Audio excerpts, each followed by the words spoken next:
వాళ్ళకి వత్తాసు పలుకుతున్నారు. కాంగ్రెస్ పార్టీ తీసుకొచ్చింది కాబట్టి కాంగ్రెస్ పార్టీకి వ్యతిరేకంగాని. బాలాజీ గారు ఏం చెప్తారు? ముందుగా రిషి గారు, మీకు అదేవిధంగా ఏబిఎన్ ప్రేక్షకులకి, ప్యానెల్లో పెద్దలు, భారతీయ జనతా పార్టీ ప్రతినిధి సోలంకి శ్రీనివాస్ గారికి, కాంగ్రెస్ పార్టీ ప్రతినిధి ఇందిరా శోభనక్కకి నమస్కారం. ఇవాళ కాంగ్రెస్ పార్టీ సార్ ఇవాళ అధికారంలో ఉన్నది ఈ రోజు కాదు. వాళ్ళు దేశంలోనే సుమారు 60 ఏళ్ళు అధికారంలో ఉన్నారు. వాళ్ళు 60 ఏళ్ళ అధికారంలో అనేక రోజులుగా కాంగ్రెస్ పార్టీ బలైన వర్గాలకు మొదటి ముద్ద అంటే కాంగ్రెస్ పార్టీ చెప్పవచ్చు. అది 1955లో కాకా కాలేకర్ కమిషన్ అప్పుడు అమలు చేయకపోవడం కావచ్చు, 1979లో మండల కమిషన్ సిఫార్సుల్ని అమలు చేయకపోవచ్చు. తదనంతరం ఏదైతే పార్లమెంట్లో రాజీవ్ గాంధీ గారు ఆ రోజు ప్రధానమంత్రిగా ఉన్నప్పుడు మండల్ కమిషన్ సిఫార్సులు అమలు చేయాలని చెప్పేసి ఆ రోజు వీపీ సింగ్ గవర్నమెంట్ నిర్ణయం తీసుకున్నప్పుడు 1990లో మండల కమిషన్ అన్నారు కాబట్టి నిన్న ముఖ్యమంత్రి రథయాత్రతో మండల కమిషన్ అడ్డుకున్నారన్నారుగా ఇప్పుడు మండల్ కమిషన్ సిఫార్సు ఎందుకు అమలు చేయమంటే కమాండల్ ఉద్యమాలు లేపిన భారతీయ జనతా పార్టీ మీద ఏదో ఆరోపణలు చేస్తూ కాలం గడపడం కాదు కాంగ్రెస్ పార్టీ విధానం. ఇవాళ మీరు పూటకో మాట బీసీల నినాదం విధానం మీ పార్టీ విధానంగా, అదేవిధంగా రోజుకొక బీసీల చెవుల పువ్వులు బీసీ నినాదంగా మారింది. ఇవాళ ప్రతినిత్యం రోజుకో మాట మాట్లాడుతున్న ఎవరు? కాంగ్రెస్ పార్టీ కాదా? ఇవాళ మేమేదో తెలంగాణ ఉద్యమ సమయంలో ఏదో మాట్లాడుతున్నాడు, ఉద్యమం చేసినామని మాట్లాడుతున్నారు కదా, వీళ్ళు కాదా సార్? నవంబర్ 10వ తారీఖు 2023లో బీసీ డిక్లరేషన్ పేరుతోటి సుమారు బలహీన వర్గాలకు 60 హామీలు ఇచ్చింది, డిక్లరేషన్ పెట్టింది మీరు కాదా? ఆ రోజు మీరు ఏదైతే ఇవాళ ధర్నాలు ఉన్నాయి, ధర్నాలని మాట్లాడలేదుగా ఆ రోజు. ఏదో మోదీ తలలు ఉంచుతాం, మెడలు ఉంచుతామని చెప్పలేదుగా ఆ రోజు. మీరే కదా ఫస్ట్ 60 హామీలు ఇచ్చారు బీసీలకు సంబంధించి. 60 హామీల్లో మొదటి హామీ కులగణన, బీసీ కమిషన్ నివేదిక ఆధారంగా అధికారంలోకి వచ్చిన 6 నెలలలోపు చట్టబద్ధమైన బీసీ రిజర్వేషన్ పెంచుతామన్నది మీరు కాదా? దాన్ని పెంచడం ద్వారా 23,973 మంది బలైన వర్గాలకు న్యాయం జరగబోద్దని చెప్పిన మాట వాస్తవం కాదా సార్? నేను అంటాను సార్, సుమారు 60 హామీలు ఇచ్చింది మీరు, డిక్లరేషన్ పెట్టింది మీరు. కర్ణాటక ముఖ్యమంత్రి సిద్దిరామయ్య గారు కర్ణాటకలో మాత్రం ఇంప్లిమెంట్ చేయరు, కానీ తెలంగాణకు వచ్చి కామారెడ్డిలో కాంగ్రెస్ పార్టీ అధికారంలో రాగానే 6 నెలలు అమలు చేస్తామన్నది మీరు కాదా సార్? ఇవాళ సార్ నేను అంటా ఉన్నాను సార్, ఇలా కాంగ్రెస్ పార్టీకి స్పష్టత ఉన్నట్టయితే ఏప్రిల్ 2వ తారీఖు రోజు వీళ్ళు ధర్నా చేశారు సార్ వెళ్ళి. ఆ రోజు ధర్నా చేసిన రోజు రాహుల్ గాంధీ అటెండ్ గారు. నిన్న ధర్నాకి ప్రియాంక గాంధీ గారు, ఖర్గే గారు కానీ రాహుల్ గాంధీ గారు అటెండ్ గారు. అదేవిధంగా సోనియా గాంధీ గారు సార్, సోనియా గాంధీ గారు అటెండ్ కమ్మని చెప్తే సార్ వీరు రీసెంట్గా ఏదో మేమేదో పెద్దగా సాధించడం తెలంగాణలో, ఇవాళ రోల్ మోడల్ అయింది, ఇది రోడ్ మ్యాప్ అయింది తెలంగాణకు అని చెప్పి దేశానికి అని చెప్పేసి మాట్లాడుతున్నా రాహుల్ గాంధీ గారు నేను ప్రశ్నిస్తా ఉన్నా. 11 నుంచి నడుస్తున్న 1ంటికి ధర్నా అన్నారు, 1 నుంచి మీకోసమే 6 దాకా ఎక్స్టెండ్ చేశారు, ఎందుకు రాలేకపోయినా అడుగుతా ఉన్నాను. అంటే కాంగ్రెస్ పార్టీ ఇవాళ ఏదైతే పూటకో మాట మాట్లాడుతూ బీసీల చెవులు పూలు పెడుతూ కాంగ్రెస్ విధానంగా మారి బీసీ నినాదం మీకు రాజకీయ జెండాగా మారితే ఇలా భారత రాష్ట్ర సమితిగా మమ్మల్ని వ్యతిరేకించే బాధ్యత మీది ఎక్కడిది? నేను అంటా ఉన్నాను సార్, ఇలా స్పష్టంగా ఇలా అడుగుతా ఉన్నాను.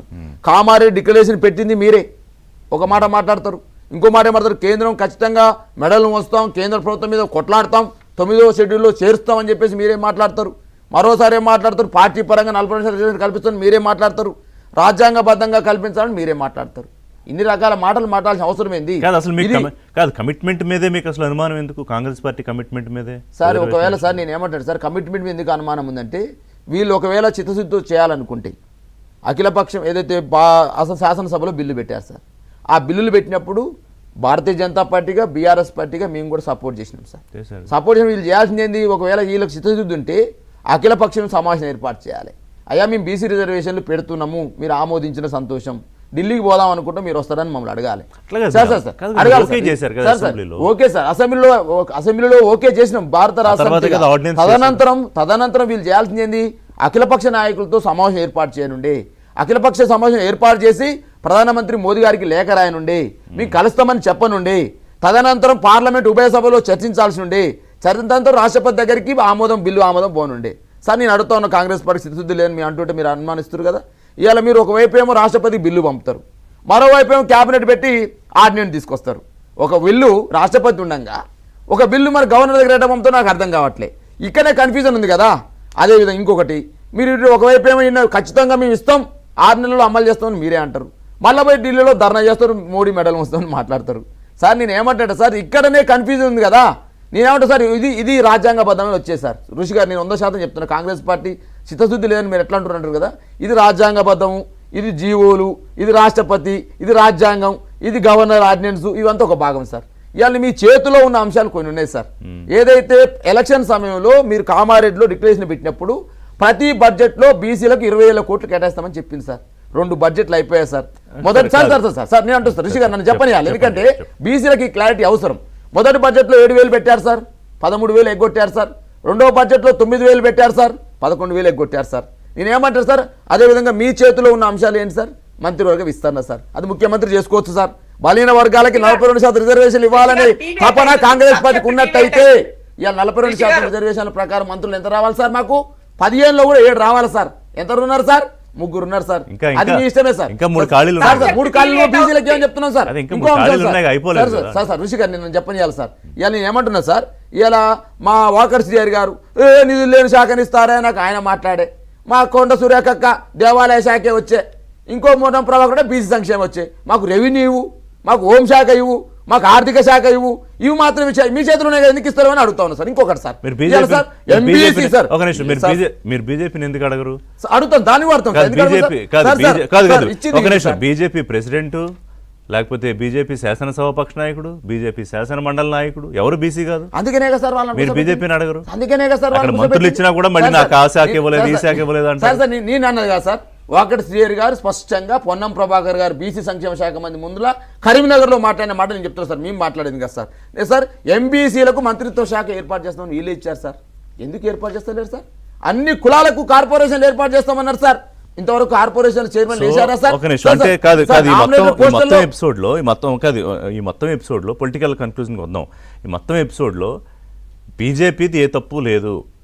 కాంగ్రెస్ పార్టీ రేవంత్ రెడ్డి ముఖ్యమంత్రిగా ఏదైతే ధర్నా చేసి బీజేపీని మోడీని విమర్శించారో అవన్నీ ఊరికే మీరు కేటీఆర్ అన్నట్టు డ్రామాలు తప్ప అందులో ఏం వాస్తవం లేదు. సో బీజేపీ ఇందులో అసలు దోషి కాదు, అంతేనా? లేదు, భారతీయ జనతా పార్టీ కూడా ఇలా చేయాల్సిన అవసరం అంటే నేను అడిగితే మీకు గుర్తొచ్చింది. లేదు అట్లేదు, మాకు గుర్తున్నది. ఫస్ట్ కార్నర్ ఎవరైతే హామీ ఇచ్చారో వాళ్ళని కారణం చేయాల్సిన అవసరం ఉంది. ఇలా కార్నర్ మీరు ఇచ్చిందేమో హామీ, మీరు దోషినేమో బీజేపీ నిలబెడితే కాదు కదా. బీజేపీ ఎప్పుడు దోషి? బీజేపీ కూడా రేపు హామీ ఇచ్చి అమలు చేయకపోతే, ఓబీసీ ప్రధానమంత్రి అని చెప్పేసి మాట్లాడుతున్నప్పుడు అమలు చేయకపోతే, రేపు ఓబీసీ మంత్రిత్వ శాఖను కేంద్రంలో ఏర్పాటు చేయాలని చెప్పేసి డిమాండ్ చేస్తున్నాం, మీరు చేయకపోతే, ఇవాళ ఓబీసీ ప్రధానమంత్రి ఉన్న ప్రధానమంత్రి మోదీ గారు దేశంలో ఉన్నటువంటి బలహీన వర్గాలకు చట్టసభల్లో రిజర్వేషన్లు అమలు చేయలేకపోతే వాళ్ళు ప్రధానమంత్రిగా బీజేపీ పార్టీగా దోషి అవుతారు. ఇవాళ ఈ రాష్ట్రంలో హామీ ఇచ్చింది ఎవరు? ఈ రాష్ట్రంలో బలహీన వర్గాల ఓట్లు వేపించుకుంది ఎవరు?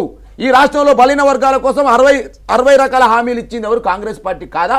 ఈ కాంగ్రెస్ పార్టీ ఇచ్చి ఇక రోజుకొక జీవో, ఒకనాడు ఒక జీవో, ఒకనాడు ఒక జీవో, ఒకనాడు ఒక జీవో, ముఖ్యమంత్రి గారు మాట్లాడే మాటలు రోజుకొక నీటి మీద మూటలు అయిపోయినాయి. ఎన్నికల ముందు తెలంగాణ ఎన్నికలు ముందు జరిగాయి, తర్వాత పార్లమెంట్ ఎన్నికలు. అప్పుడు చాలా కాన్ఫిడెంట్గా ఉన్నారు కదా, ఈసారి అధికారంలోకి వస్తాం అనుకున్నారు, రాహుల్ గాంధీ ప్రధానమంత్రి అవుదాం అనుకున్నారు, అన్ని పార్టీలు కలిసి వచ్చాయనుకున్నారు. సరే, తర్వాత పొలిటికల్గా మళ్ళీ బీజేపీ అధికారంలోకి వచ్చింది.